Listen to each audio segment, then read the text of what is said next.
with a more up-to-date report correct, and that there is no high energy phosphate. And if there is none, then where does the energy come from? And I'm in sympathy with the views that you're expressing. He told me after he got the positive result that was published, he said, when I told him that, I proposed that for a PhD study, he said he thought I was in some kind of drug. How could it be? Everybody knows that is the heart alone. He said, if the left ventricle itself is responsible for not only driving the blood, but squeezing those red blood cells, it would need to develop something on the order of 1 million times what it actually generates. The publishers are reluctant to publish something controversial because it might downgrade the reputation of the journal, et cetera, et cetera. So to circumvent all of that, writing a book is ideal. It deals with gravitation. Do we really understand gravitation? And we think we do, because even after years of study, we still don't understand how planes fly. These are from the experts.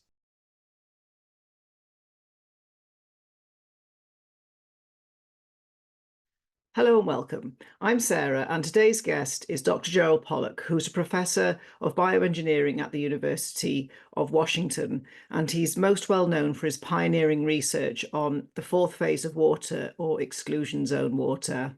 Dr. Pollack has over 400 scientific publications. He's written 4 main books, with the fourth phase of water being the most well known. He's also won 13 prizes, including the Emoto Peace Prize and the Brand Laureate Award. In this second interview with Dr. Pollack, we discuss his 2023 paper, which shows that blood flows in the absence of a heartbeat, but in the presence of near-infrared light. And this is very important for understanding cardiovascular disease with a view to prevention and better treatment. Dr. Pollack leads us into the study by overviewing some of his previous publications on what easy water is and easy water's interaction with light, as well as how water can effectively move itself. A lot of the content on this channel is about questioning the mainstream narratives, especially in science. And Dr. Pollack has several unpublished books in which he challenges the notion of our understanding of gravity, the weather, the flight of aeroplanes, many other features in nature, such as earthquakes, and importantly for biologists, the fact that we're led to believe that ATP, or adenosine triphosphate, is the major energy currency of the cell, when it clearly isn't. Welcome back to the channel, Dr. Pollack. And if people don't know you, you're one of the world's leading water scientists, but also you have a wealth of other interests and knowledge as well. So the reason I invited you today was, first of all, to talk about your paper about how circulation is maybe not what we think, and why circulation is so important, and your discoveries using infrared, as you would call it, energy or light in chick embryos. So I'll hand you over to everybody. I mean, would you like me to start, or is there a specific question or issue or whatever that you want to talk about, or how shall we begin? I think you could kind of walk people through the publication, because I think an organ is only as healthy as the blood flow to it, and people think that the heart just pushes the blood around, but your findings is sort of a biological example of how other sort of energy systems, light and near infrared, are part of it. And I think it's sort of a really important study, and it's a really important topic about how fluids move in the body. And this is really important for people, say, about strokes or heart disease, but just our general understanding of water and fluids, which people maybe are not as familiar with as they should be. Okay, well, let me do this chronologically, okay, to tell you how it all started. And so it involves a bit of back and forth, but so I actually did my PhD many centuries ago studying the flow in the cardiovascular system, and flow in the systemic arteries, and flow in the pulmonary arteries. And I thought basically we had it all worked out. Maybe there was a sense of arrogance about that, but that was many years ago. Then one day I was invited. I went to see my friend Vladimir Vaikov at Moscow University, and after enjoying some vodka together, he took me to his lab, which was right nearby where he lives, and immediately he introduced me to some collaborator down the hall. And the collaborator said to me, translated from the Russian by Vladimir, there's a big problem in the cardiovascular system. And I'm thinking, well, what kind of problem are we talking about? And I think my nose was up in the air, and I maybe showed an expression of arrogance, although I think I'm not usually arrogant. I thought, he says there's a big problem, but years ago I did my PhD thesis, and I didn't find any new problem. He had me convinced in 5 minutes that he was right and I was wrong, that there was a big problem in the cardiovascular system. So what's the problem? So he starts explaining to me that it's a kind of plumbing problem, you might say, that the problem is that the red blood cells are 6 or 7 micrometers in diameter, and the small vessels through which those cells need to pass are half that diameter. That is something like 3 or 4 micrometers in diameter. So he said, well, in order for those red cells to pass, what you need, each one of those red blood cells need to be squeezed down, and he told me that they really do get squeezed down, and I have some videos. I had some videos from long ago that someone gave me, and you could see those red blood cells getting squeezed, some of them squeezed way down in order to make it through the capillary. He said, squeezing requires energy. I mentioned that it was a kind of plumbing problem. It's sort of like your toilet. Your toilet gets stopped, and you take the plunger and you plunge, and it takes a bit of effort to get it cleared. And he said the problem is the same in the cardiovascular system. It takes a lot of energy to squeeze those red blood cells. So he said to me, he says, we calculated, he said, the amount of energy that it would take to squeeze each one of those red blood cells down. And it's really appreciable. It's huge. He said, if the left ventricle itself is responsible for not only driving the blood, but squeezing those red blood cells, it would need to develop something on the order of 1 million times what it actually generates, which I guess you'd call it high blood pressure. But so even, I know about computations, and I know that sometimes you make a few assumptions, and those assumptions get you where you want to go. And it's possible that he's off by 1 or 2 orders of magnitude, but still we're talking about, like 10,000 times the amount of pressure that the left ventricle generates. So he said, there's got to be something else. Got to be something besides the heart that helps to propel the flow. So he had me convinced about that, and when I asked one of my students to pursue this issue, because there has to be something else. It seemed, he told me, my student Zheng Li, very talented student, told me that, and he got a positive result, but I'm skipping too far. He told me after he got the positive result that was published, he said, when I told him that, I proposed that for a PhD study, he said he thought I was on some kind of drug. how could it be? Everybody knows that is the heart alone that propels it. And so one of the first things he did was to check the literature and see what happens. What happens if you stop the heart? The flow should stop. But if there's actually another driver somewhere embedded in the cardiovascular system that supplements the heart, then the flow should continue when you stop the heart. So he checked the literature. He's good at that. And he found at least, if I recall, a half dozen papers that showed over 100 years using completely different setups that showed that when you stop the heart, the flow continues. And it doesn't necessarily continue at a high rate.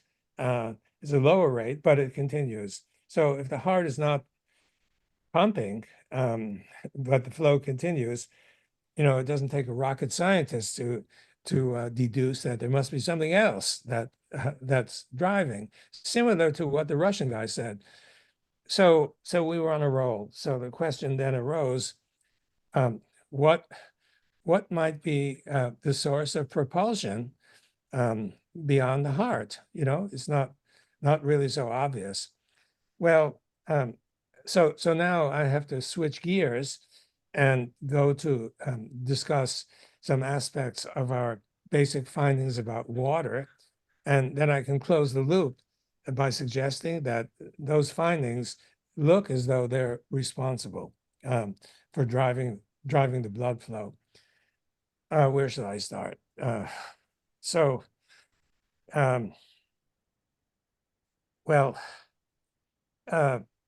it started. I'm sorry, because I'm just trying to figure out where to start at the very beginning or afterward because there's some background that's critical. Oh, don't worry. I edit things anyway to make sure that it flows. So just take your time, but whatever you think's Okay. going to build the All best right. Well, story for you.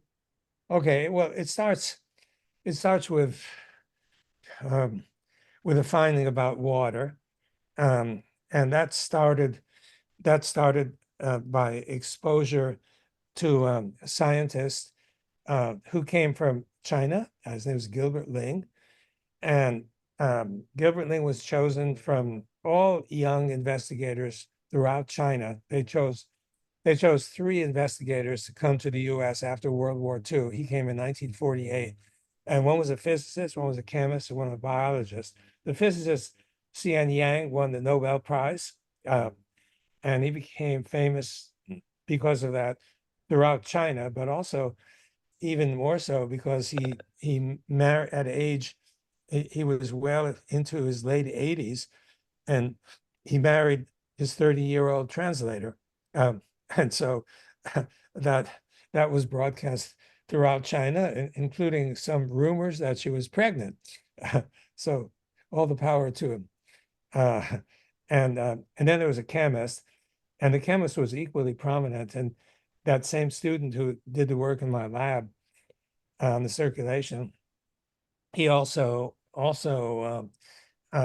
told me that he thought that the chemist also won a Nobel Prize, and Gilbert Ling, the biologist, should have won not one but maybe 2 or more Nobel Prizes for all of his many contributions. But he was controversial, and that precluded getting the prize. So his main thesis, among several others, main thesis was that in the cell, the water is not liquid water. It's not like this, which I should drink more of. It's a structured in some way. You call it structured water. And the idea is that water molecule is like you can represent it as a kind of a dipole, which looks like a bean, with plus at one end, minus at the other end. And therefore you can stack those beans with the minus of one stuck to the plus of the other. And he argued that you could stack these for quite substantial distances. And in the cell, that all of the cell was filled with this kind of structured water. Well, when I heard his story, some more than 20 years ago, I was just amazed. I thought that this is so fundamental, because if the water inside your cells and my cells is organized in this way, then the dynamics of what happens in the cell have got to be completely different from what the textbook says, because textbook says, no, there's no order. They don't even mention the possibility of order. The idea is that the molecules are just like liquid water and free, and the other larger molecules are free to diffuse. Well, in Ling's model, they're not free to diffuse. So the essence, it seemed to me, was so important, so critical to our understanding of biology, that I just had to jump into it. But before I did, I gave one of his books to a few of my students because, I tend to get excited too easily, and I didn't trust myself. And every one of them came back saying, if he's right, everything else is wrong. And it looks like, from the evidence presented, it looks like he's right.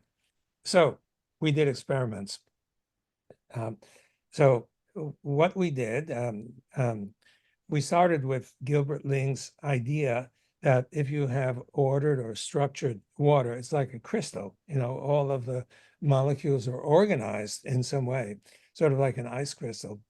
But one of the features of crystal formation is, if you start with a liquid and the liquid has contaminants, the contaminants are expelled. If they're not expelled, you wouldn't have a pure crystal. So they have to get expelled or excluded as the crystal forms. So if you, for example, if you have ice, if you have water with impurities, as the ice crystal forms, the impurities get excluded. So we're looking for an experimental setup where we might, if we're lucky, find such exclusion. And we found it quickly. We found we set up a chamber with water and little particles that we were hoping might get excluded. And these particles were microspheres, little spheres, 1 micrometer in diameter, widely used in scientific studies. And into that suspension of microspheres, that aqueous suspension, we plunked a gel. It was a polyvinyl alcohol gel, doesn't matter which, because we used so many afterward. Yeah, we plunked a small little piece of gel in it, and we found that next to each surface of the gel, next to every surface of the gel, those microspheres were progressively excluded. And within 2 or 3 minutes, you had an appreciable zone next to each face that contained no microspheres. Eventually, we called it the exclusion zone for obvious reasons. It excludes, but I think in Britain, calling it the exclusion zone, or EZ, or easy to remember, doesn't work, because I think people use EZ. I know in other parts of Europe that's the case, and so we thought the suggestion of calling it exclusion zone was cool, because easy to remember, and still we use that term, EZ. It just comes off the tongue, so it rolls off the tongue so easily. So we use it all the time. Later, when we found that this zone of water was not like liquid water, every feature of that zone was different, we began to call it fourth phase of water. And we found, like Ling suggested, that there was an extreme order in that zone, but a few features were different from what Gilbert Ling mentioned, and that's where it begins to get interesting. So what are those features? Well, first of all, Gilbert Ling presumed neutrality, and that makes a lot of sense, because each water molecule is neutral, and if you stack a whole bunch of them, you get neutrality. And so he presumed it was neutral. Well, we found it was not. We used microelectrodes, parenthesis, invented by the same Gilbert Ling, which made possible so many studies of the electrical potential of the cell, close parenthesis. We stuck them, we had experience with them, we stuck them into the exclusion zone, And to our great surprise, we found that in almost all cases, some exceptions, it was negatively charged. And that was weird because, you're starting with neutral water and you wind up after a few minutes with a zone that's negatively charged. And the only reasonable way that could happen is if there's another zone that's positively charged. And we found it. So where we found it was immediately adjacent to this exclusion zone. So you have gel surface, and later polymer surface, biological surface. You have a surface that needed to be hydrophilic, water-loving surface, which most are. And next to that, you got the exclusion zone. And beyond that, you have the positive charge. So you got negative next to positive. That's a battery. We found, and I think this is a sort of major finding, that water can, in fourth phase anyway, it can act like a battery. It's not bland molecules that do nothing, but it forms a battery. Now, when you think of batteries, you think of energy, and because you got to charge the battery. Your cell phone won't work if you forget to plug it in the night before. It's out of juice. So it needs to be, and it runs on electrical energy, but you can't get something for nothing. The only way that you can energize anything, or including a battery, is by converting some other kind of energy to that kind of energy. So, like the sun's energy can be used to heat some water. Optical energy that goes into heat, which then can perform mechanical work. So it's a kind of chain, but there has to be a source of energy. And we look at the ultimate source as the sun. I want to thank my sponsor, Lightwater Scientific, who helped me deliver free, valuable information to you and also allow me to have great guests on this channel. Lightwater Scientific produce the purest and most deuterium-depleted water in the world. Depleting or lowering your deuterium has numerous health benefits, from better metabolic health, more energy, greater resilience, less brain fog, increased physical performance, enhanced healing, and healthier mitochondria. Deuterium is an isotope of hydrogen, also known as heavy water, because it's bigger and heavier than regular hydrogen. Even though deuterium makes up only 0.02% of hydrogen, it's found everywhere. Deuterium is a burden to your body because it interferes with the intricate chemical reactions that occur by slowing them down. Deuterium is kryptonite to your mitochondria, and we need healthy mitochondria to produce energy. There's over 60 years of scientific research on the negative effects of too much deuterium on health, and also the positive benefits of lowering deuterium in the body. Lightwater deuterium-depleted water is 100% safe and non-toxic. In fact, it's the closest in structure to the metabolic water that your mitochondria produce. Lightwater deuterium-depleted water comes in 5 or 10 parts per million glass or plastic bottles, so level up your health by leveling down your deuterium today. The purchase link is in the show notes, and use code Dr. Sarah for a discount off your order. So there's got to be a source of energy. So we tried to figure out, where does the energy come from? And it was not easy to figure out, I must admit. I spent a lot of sleepless nights trying to figure out. You can't take the chamber and sort of plug it into a wall receptacle to get charged up. That obviously is impossible. And we couldn't figure it out. One day, it was a young undergraduate student who figured it out. We didn't really figure it out. I think he was bored. He was working with a chamber similar to what I was talking about with his chamber. And I think he was bored because he took a lamp that was sitting right next to him on the bench. It was a gooseneck lamp. You could bend it every which way. And he shined it on the chamber. And he called me in to see the result. I was astonished. The region that was of the exclusion zone that was illuminated by the lamp grew very substantially. So I came in and I said to the student, really excited, well, turn it off and see what happens. So he turned off the light, and the exclusion zone then retracted back to its original shape, unamplified, unextended. So it looked like it was reversible. So after that, we wanted to find out which wavelength of light was responsible, because an old incandescent, we're talking about maybe 20 years ago, incandescent lamp contains a series of wavelengths ranging at the short end from ultraviolet to the long end, or to the mid-range visible, to the long end infrared. And we found that wavelengths in the UV ultraviolet region did nothing. We found that the wavelengths in the visible region did nothing, except when you began to get near the long wavelengths, near the reds, then there was some amplification. When we got to the infrared, particularly at around 3,000 nanometers, the effect was amazing. Small, tiny amounts of infrared light were sufficient to build the exclusion zone. Sometimes we could build it like 10 times.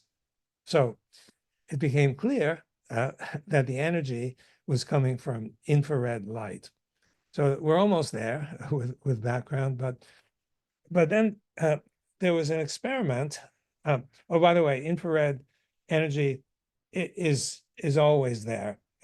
You can turn off all the lights in your room so that your cell phone camera will record nothing and your eyes will see nothing.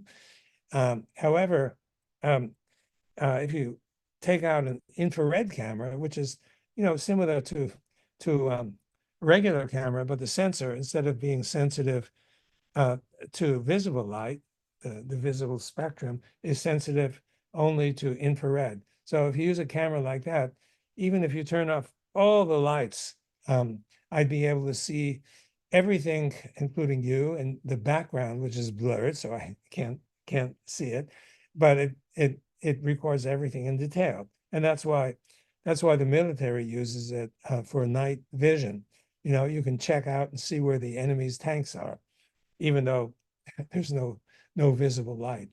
So infrared is all around, which means that you've got that energy coming in all around, which in turn means that whenever you have a hydrophilic surface next to water, the appropriate, not everyone does it, but essentially most all, hydrophilic surface next to water, and you have ambient infrared light, which is always there, you have at least some EZ.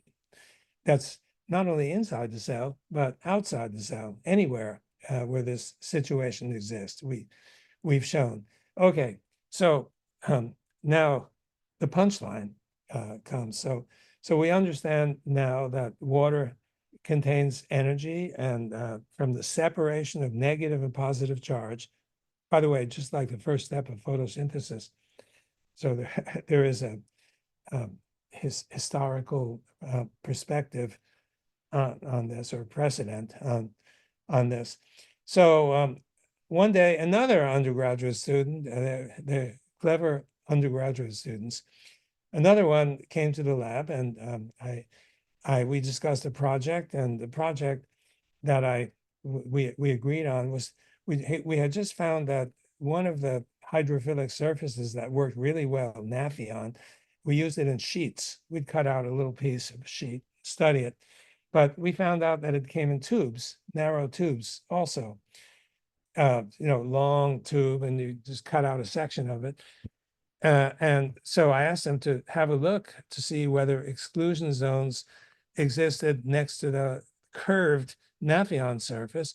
We wondered whether curvature might have an effect. And he found out within a matter of a day or two that, outside the Naphion, you could see a very nice clear exclusion zone, and inside the Naphion, in a little ring right next to it, an annular ring, you also could find an exclusion zone.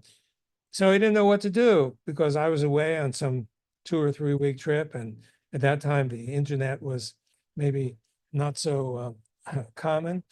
And he scratched his head and figured out, well, I'm going to play around. So he played around, and what he found when I came back, one day he barged into my office. The students are usually a little bit polite. I leave my door open, slightly ajar, to invite the students to come in.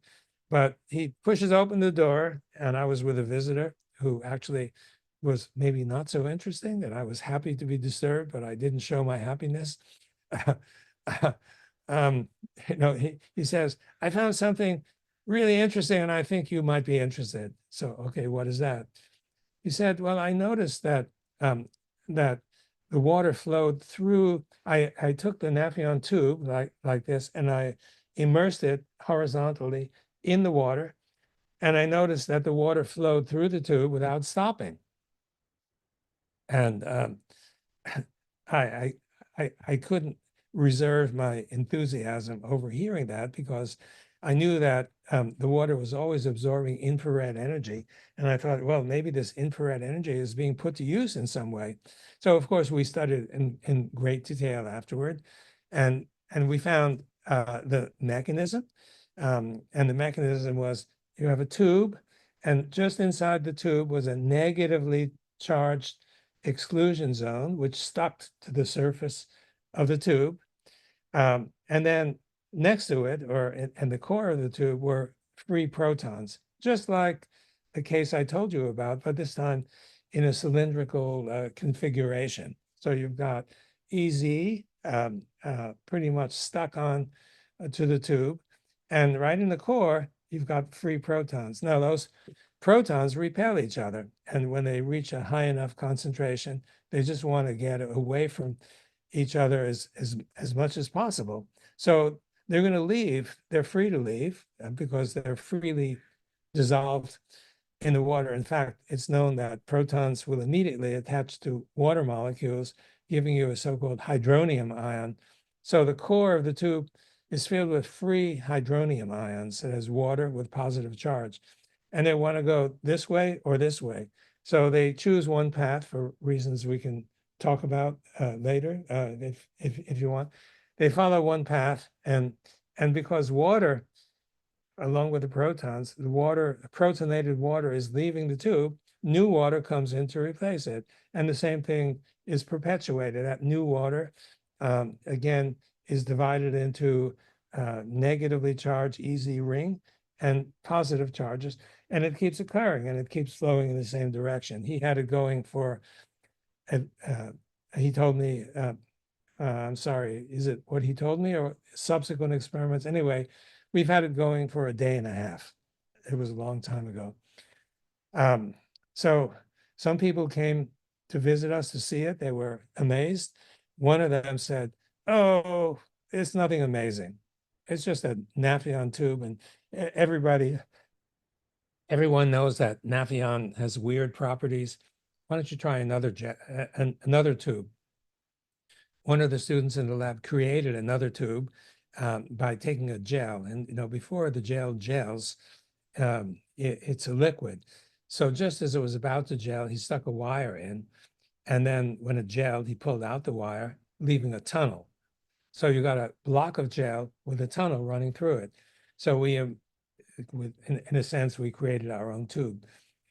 We immersed that in water plus microspheres, and we found exactly the same thing. We did it in half dozen different gels, and we found the same thing. And then we checked to see, is this really run by light in some way? And so we did the experiment. We actually cranked up the microscope light, and we saw a speed increase of up to 5 times, and all of that is published. So so back now to close the loop with Russia. So this Russian guy was giving me a half dozen ideas about how flow might occur by some other mechanism besides the heart, because he found the heart, it's impossible that the ventricular pressure could squeeze those red blood cells. And and while he was talking, I was thinking, we just saw in the laboratory, that in tubes resembling one of the vessels, or any of the vessels tube. And by the way, there is EZ just inside vessels. That's been shown a while back, or something equivalent to EZ. Red cells don't want to go there usually. I'm wondering, is it possible that our phenomenon, this flow that occurs through the tube, could the arteries, capillaries, whatever vessels act in the same way? And so my student Zheng Li tested it. It took him a while, and what he did was to test the signature feature of the phenomenon we found in the lab, namely, it's run by infrared energy, infrared light. So he set up a situation. He stopped the heart first of all.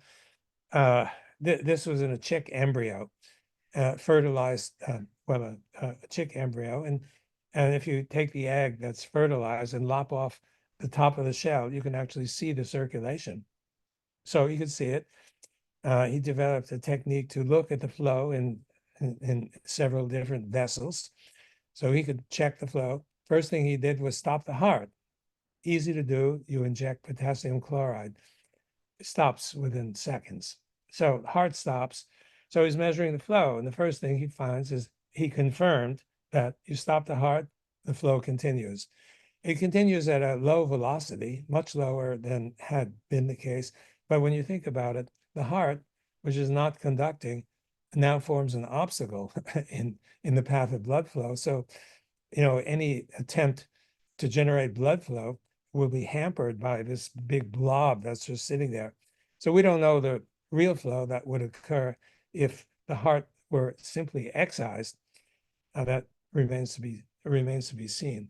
But anyway, what he established is that it looks as though the supplementary mechanism which must exist based on the fact you stop the heart, flow continues. So you got to have something. And based on the fact that other people had confirmed pretty much the same thing, half dozen of them. So we got a positive result, and we finally published it. So I may have left out, I'm sorry for all the talking, but I may have left out one or two points, but I hope not. So I'm open for elaboration or questions, but I think the bottom line is that if we're right, then in your circulation and my circulation, it's not just the heart that pumps the blood. The heart does pump, but the vessels themselves are contributing to driving the flow. And that may exist not only in the cardiovascular system, but for example, the lymphatic system, where it's not really so clear what is propelling it. And in fact, in any circulatory regime, either in animal cells or plant cells, or even outside of biology. So, if we're right, I think it's pretty significant.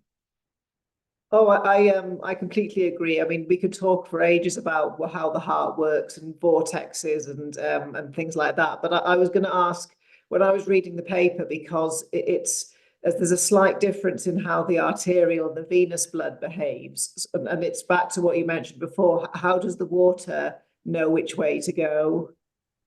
Yeah, well, that's a really interesting question, and I must admit, it's unresolved. The answer is unresolved. We did experiments, but I'll tell you what I think is going on. We did experiments. We tried with tapered tubes. So we took a tube and we figured out a way to make one end bigger than the other, and we found that the water always exited from a narrow end. We thought, oh, this is a great clue. But then another student tried to experiment again using a different material to form the tube. And this time, the result was opposite. It always exited from the larger end. So forget that. What I think is going on is there must be some asymmetry. We found, I didn't mention this, but in about 10% of samples, there's no flow at all. And you'd expect no flow at all if everything were symmetrical, exactly symmetrical, because some want to go to the right, some want to go to the left, and so there's a kind of standoff. However, what I might tend to illustrate as a right circular cylinder is not a right circular cylinder. It comes from a long tube which you cut to a specimen, a few millimeters long, or maybe a bit longer, and the ends, when you cut it, the ends are frayed, and also the cross section is no longer circular; it tends toward being kind of an ellipse. And when you look down on the microspheres in the water, you can see that the two ends are not actually ideal. The microspheres are accumulating in some at one end, at some region, in some seemingly random but not random way, and the same at the other end. And also, if you do the experiment in the laboratory, since this is run by infrared energy, any source of infrared on one side that's larger than the other side will prompt the flow to occur in that direction. And certainly that's the case because the laboratory has windows, infrared energy is coming in. It has other pieces of apparatus which are turned on or not turned on. And so I think I think is that there must be some asymmetry. And we don't know all the factors that go into that asymmetry, and we haven't proved it, but I think that's the case, that asymmetry is causing this effect. Now, in the cardiovascular system, the asymmetry is very simple. The heart is pumping. You got ventricular pressure that is pushing in one direction. So by pushing in one direction, you have a kind of bias that's set to move in one direction from the heart toward the veins. So that should at least get the system started in the proper direction. Hope that answers your question. Oh, yeah, yes, it does. Because I think when you transfer an experiment from in vitro to in vivo, sometimes it doesn't add up. But what I liked about your paper was it was so clear. And also, I'll put the pictures as in this interview, because there's a little video as well, actually, in the publication showing it, because it's a really elegant paper and it's very visual. And I think it's very easy for somebody who's not a scientist to follow and understand. Well, I hope that's the case. Thank you. Yeah. Yeah, and I think also, again, anything to do with research on cardiovascular is of great importance and understanding more about it. So I think it's just a very interesting and very important paper. One more thing, just for people who aren't sure, because when you were talking to your Russian colleague, it was about squashing the red blood vessels so they can get down the capillaries. So how does that happen? Just sort of in a sort of more layperson explanation. Well, that's a good question. I think, I'm not sure, but I think the answer is creating an exclusion zone, an annular exclusion zone, just inside the vessel, squeezes the red blood cell, and those forces can be huge. We don't think of those forces as huge, but an example is I remember in my home in Seattle, the original one, not the one I'm living in now, we planted some trees outside on the sidewalk, and the roots basically push against the concrete that exists on the sidewalk and breaks it. And that happened regularly, and that's why the city demanded that we remove those trees. But if you think about the pressure that exists and I think the pressure is from the growth of EZ, because as the roots grow underneath, the roots are full of EZ water, and the EZ water can exert such pressure as it grows to break concrete, and so I think that they inside the vessel, as the annular EZ grows, it squeezes very easily the red blood cell. Well, very easily. I mean, it still requires energy, and a fair amount of energy, but I think that's what happens, and that's why the red cell squeezes, contorts. Oh no, that's a great. I know what you mean, because if you it's the acorn, if an acorn tries to germinate, in a rock face, it can crack the rock as well. So it's just. But the thing is, I see now that the pressure builds up and then it squashes the red blood vessel, because the idea of things blocking capillaries and arteries or whatever, or getting blockages in the body is not a good thing. But I just think it was just nice to tie it up with that little analogy. I think you've covered everything in the paper really well, because it's just a sort of, maybe for the layperson listening, what would be a take-home point for them, that having a sauna is good for cardiovascular health and going outside as much as possible is also beneficial. Would that be a sort of safe thing to take away from what it said in the paper about the infrared energy? Yes, absolutely.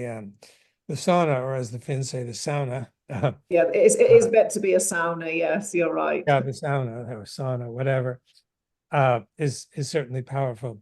I remember I experienced it myself once, more than once actually, but once in Finland, which I guess is the home of the sauna. I remember I was jet lagged. I gave a talk. There was a party in the evening, and at 10 p.m., um, the party was at some remote place. At 10 p.m., I was just ready to give up, and the host got up to the microphone, and I was sure that he was going to say, "Okay, everybody pile on the bus. We're going back to the hotel so you can go to sleep." No, he didn't say that. He said, "Okay, the sauna is now open. We have several kinds, and this place is known for its various types of saunas." And he said, "Go enjoy," and he explained the different types there were. So I decided, okay, I'm going to go. 30 minutes later, after a shower, uh, I felt as though I'd had 8 hours of sleep. I was ready to go, completely ready, and no need to go back to sleep. I was just ready for anything. And at the time, I wasn't really thinking so much about the infrared energy that comes from the heat of the sauna, but that's it. And I know many people now are either having a real sauna, or as the Russians say, banya. The Russians do that just as much as the Finns.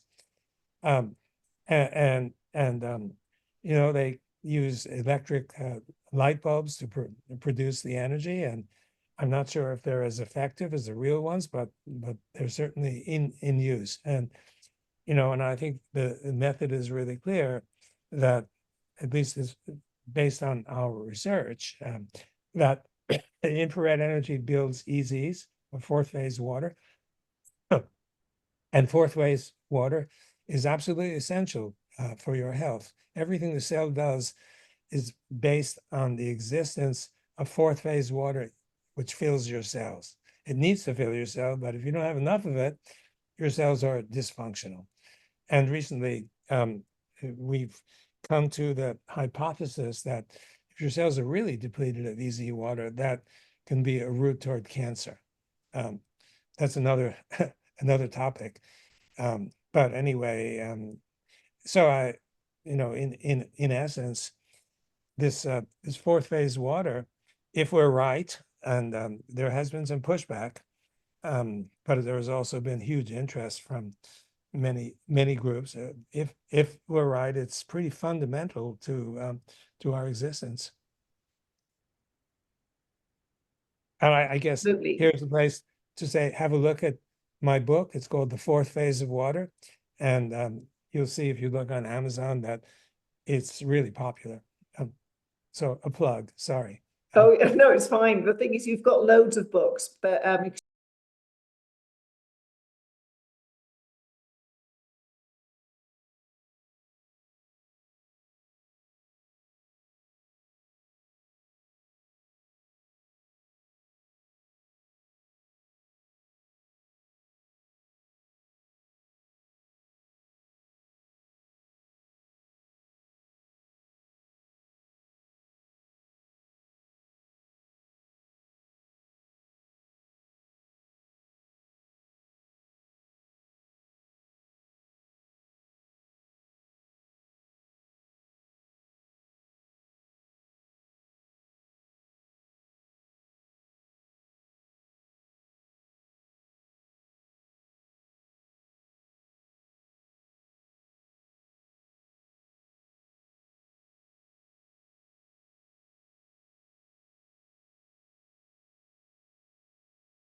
And then you've got the electromagnetism book that's really rare that I've had to order. And there's another one. And also on the subject of books, you've also got 2 unpublished, which I know about, because I wanted to ask you just for the last, bit. But also before we move into your weather book, you've also, every year you host a conference, a water conference, and there's one coming up in Portugal this year. And if people can't come, there's one every year. So maybe before we dive into the weather, if you want to just maybe say a little bit about the conference and what Yeah, it is. the conference. So it's called the Annual Conference on the Physics, Chemistry, and Biology of Water. And we invite only interesting scientists who have work that's really what we think has great interest. Usually some of the findings that are reported are quite revolutionary. It has a family-like atmosphere where it's just a friendly group, and people who come feel like they're part of the family after here. And Lisbon is a great, beautiful city. I love it. It's going to be held in middle of October, the 16th through the 19th of October. If anybody's interested, and I hope you are, because it's really an exciting time. It's called, the website is www.waterconf, WATERCONF. The conference, that's short for conference, waterconf.org, not .com, .org. And there you can see we're about to post the agenda in the next week or 2. And you can there register, and registration, it's best, if you're interested, best to register early, because you can then assure yourself of a room in the hotel where the conference is taking place. A lovely hotel. So please come if you'd like. And if you just want to find out the latest in water, just come, sit back. If you want to interact with the speakers and such, this is your golden opportunity. So yeah. Now the second or next topic is books. I guess I'm the kind of guy who likes to write books. I don't know why, but if you write a paper on something, you send it to review, and the reviewers say, oh, strike that. You can't say that. There's not enough evidence for that. Or how can you be sure this is true? And then the publishers are reluctant to publish something controversial because it might downgrade the reputation of the journal, et cetera, et cetera. So to circumvent all of that, writing a book is ideal, because you can say whatever you want to say and adduce whatever evidence there is to be adduced and discuss it in great detail. And so I have a tendency to write books. As I mentioned, the one on water has been really popular, the 4th phase of water. And so next book, which the first of which is coming out shortly. It just arrived from the printer. This is only, as you can see, this is a review copy. It's not finished. The cover is not done yet. A few illustrations are not done yet. It has no index, etc.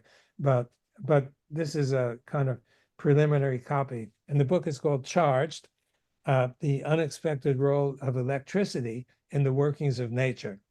So it's not specifically about weather, but I devote 4 chapters in the book to weather. And, weather is one of those issues that nobody really understands.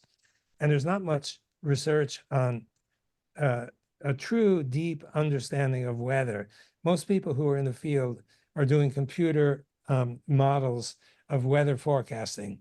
And, obviously those can be useful. They're based on weather patterns in the past. If you got this pressure there and this temperature there in the past, what can you expect tomorrow based on observations of the past?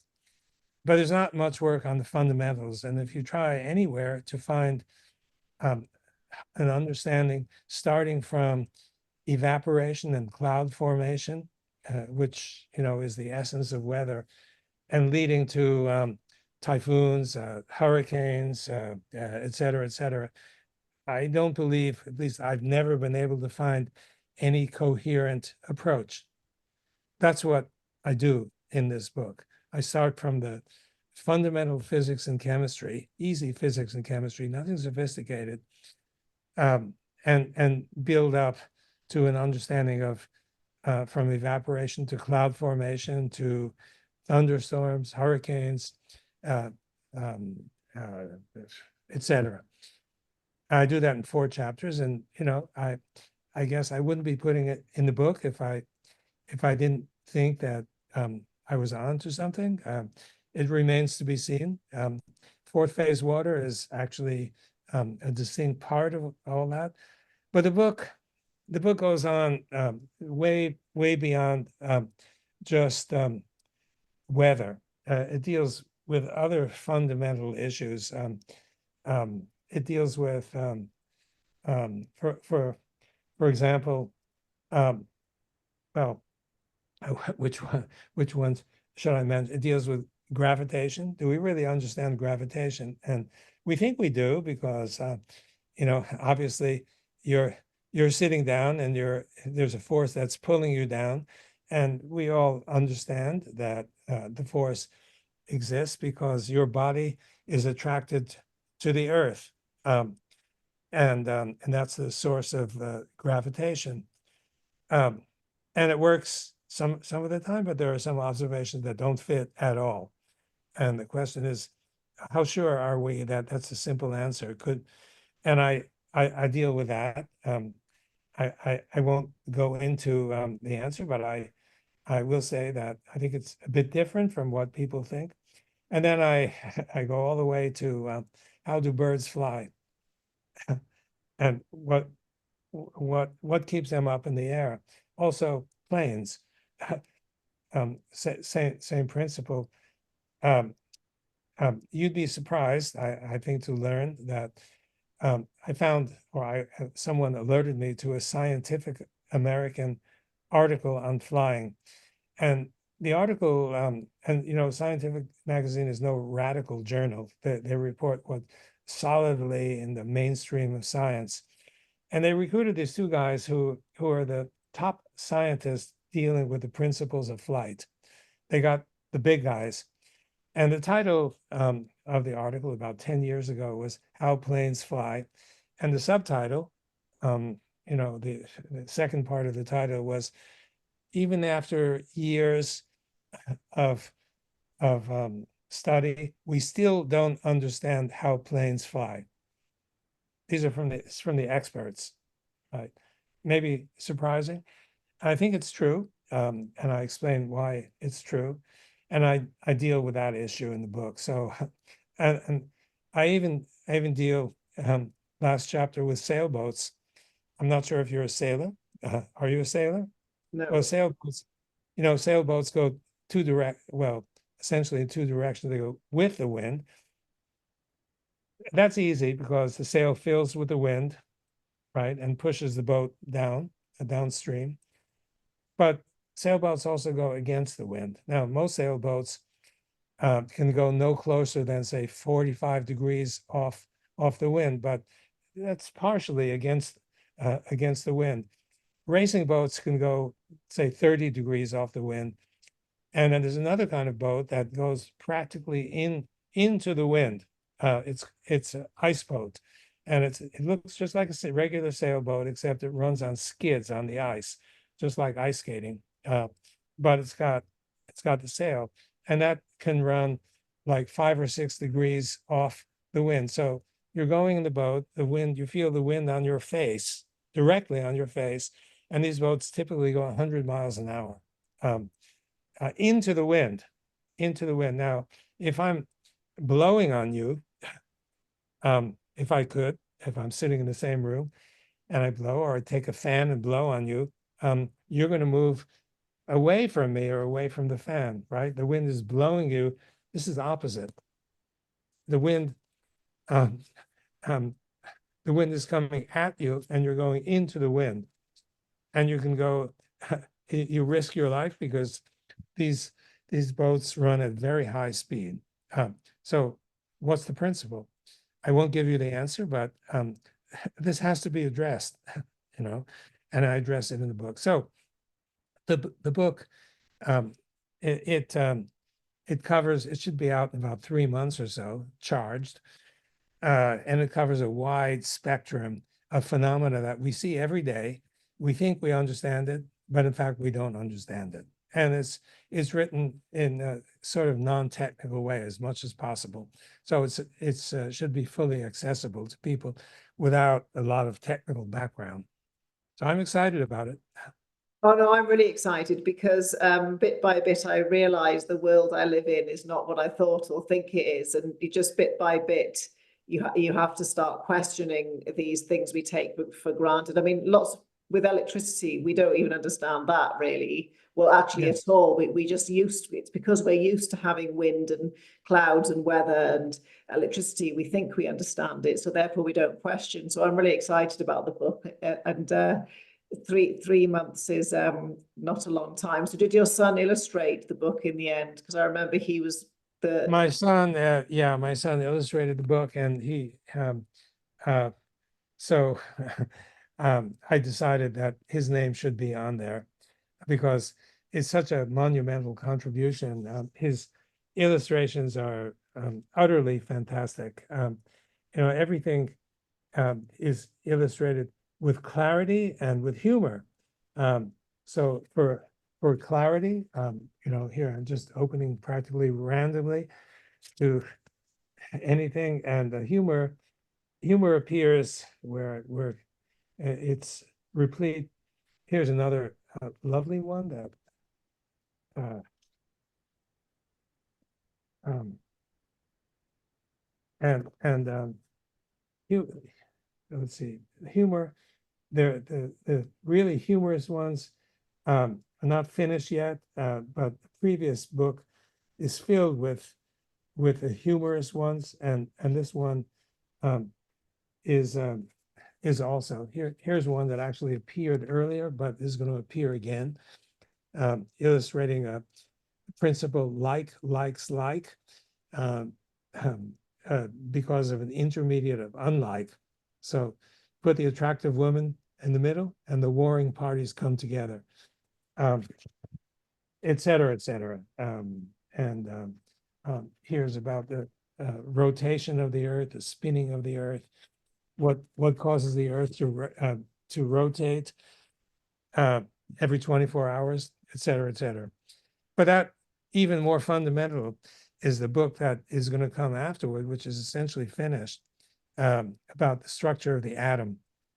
We've all learned that the structure of the atom looks like the solar system, now modified by quantum mechanics in major ways, but still the idea of a nucleus and electrons around it persists.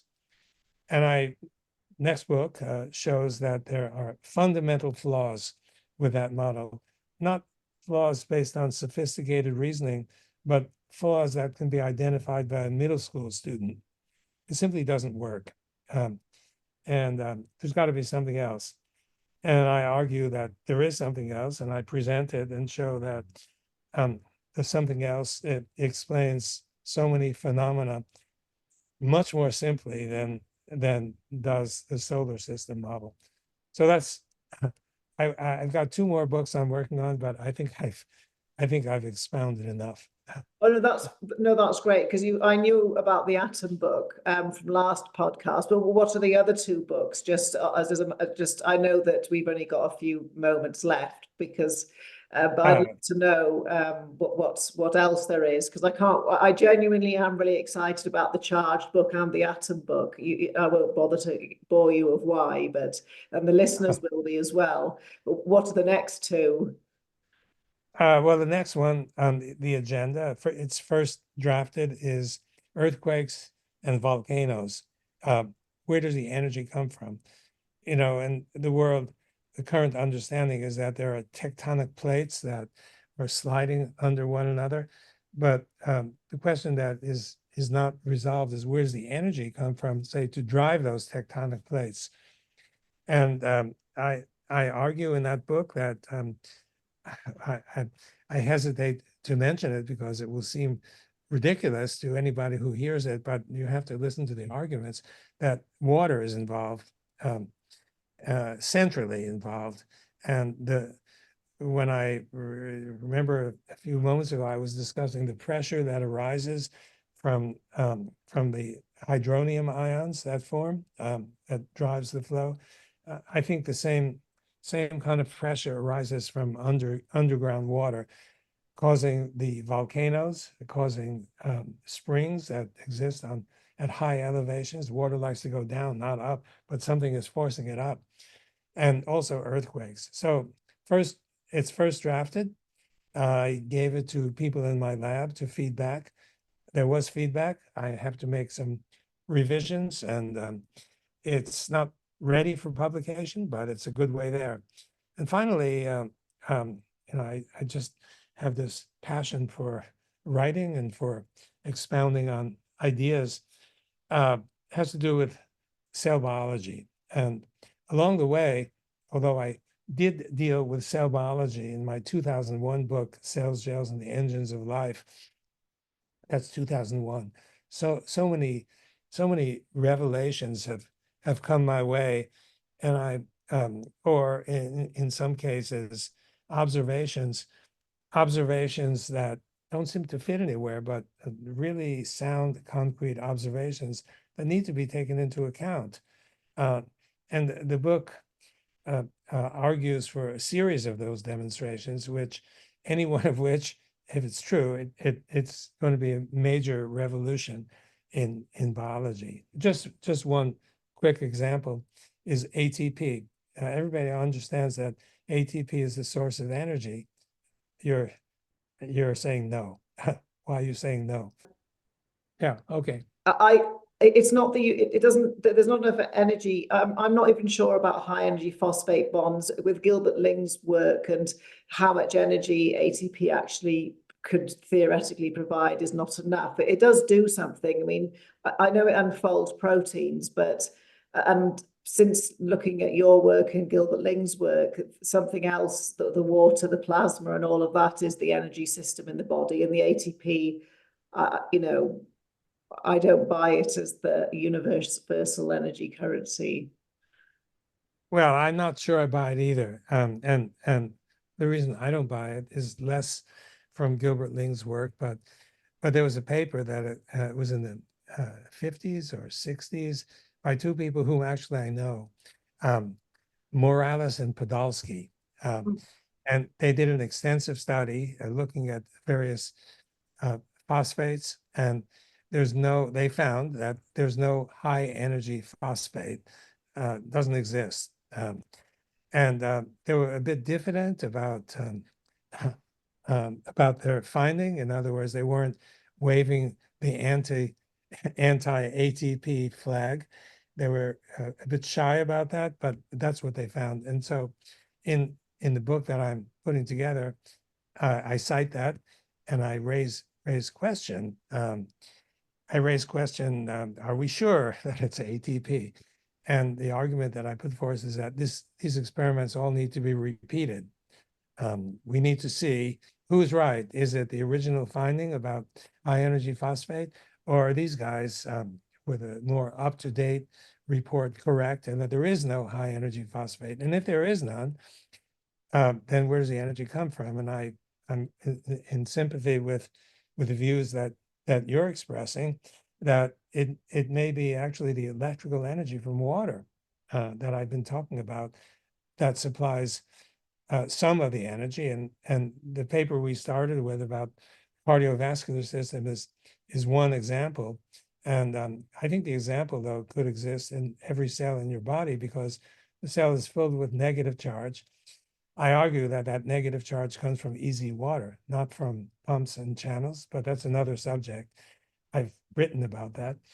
And if the cell is filled with negative charge, those negative charges repel and want to get away from each other. And that's potential energy. So that's electrical energy, electrical potential energy, which could be used to do all kinds of things that the cell does. So, in that book that I'm and putting together. I'm not saying definitively that that's the case, but it's a possibility that that's the case, which in fact needs to be looked into. So it's just one example of many in which we think we know the answer. The answer has been in the textbook for many generations, but it's not so clear that it's correct. There's so much of that in science anyway, with people like Albert St. George, Peter Mitchell, who were laughed at and stuffed into corners. So I'm really excited for you about this book. I completely agree about how publication bias and the world of research science is structured. And I think it was really great you said that writing a book is a route to be able to actually express what could well be true, and you can reference it and nobody can tell you you can't publish it. And also it reaches the general public, whereas the public don't tend to read scientific journals.